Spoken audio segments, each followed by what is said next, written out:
Sasa kwa sababu ya kutokujua, narudia, wale wanaotumia hiyo Malaki kwa kuwa hawaelewi, Mungu anajua hawaelewi.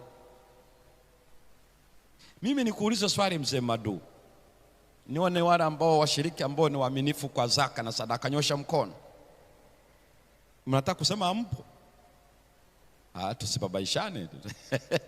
Aya, asante. Mimi niulize tu hivi, kama hao watu wote wa Bwana hao ni waaminifu kwa matoleo, ninaomba watu wawili watatu waje wachukue maiki waseme, kwangu alishagajaza mpaka hakuna nafasi. Njoeni mshike maiki, maana ndio Malaki.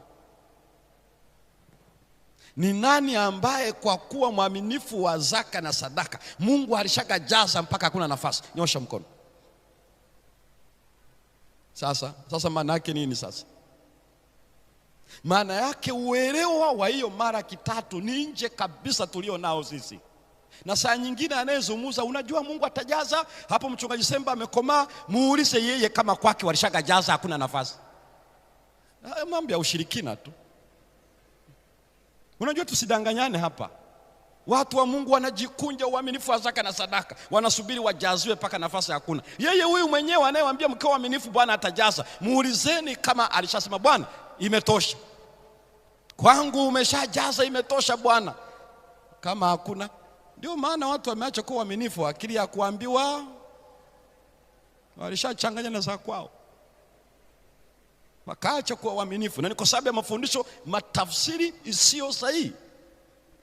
Ni sawa na mtu anakueleza, unakuwa msichana, ukiwa mwaminifu lazima utaolewa. Fungu gani hilo la Biblia ambalo linasema ukiwa mwaminifu lazima uolewe?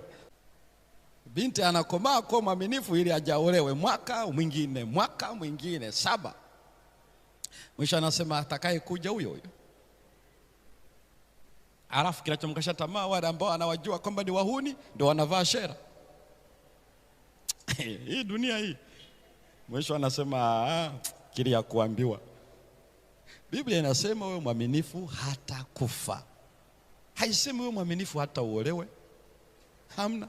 Haijawahi kusema wewe mwaminifu mpaka upate mali. Hamna. Formula ya mali, fanya kazi siku 6. Formula ya mali, maisha yasiyo na anasa. Formula ya mali ni kuwa na maarifa ya hiyo kazi unayoifanya.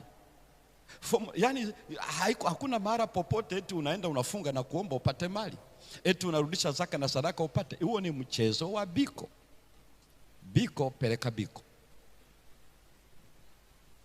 Kwa hiyo mzee wangu, mzee Madu, hata hao wanaotuhubiria ukiwa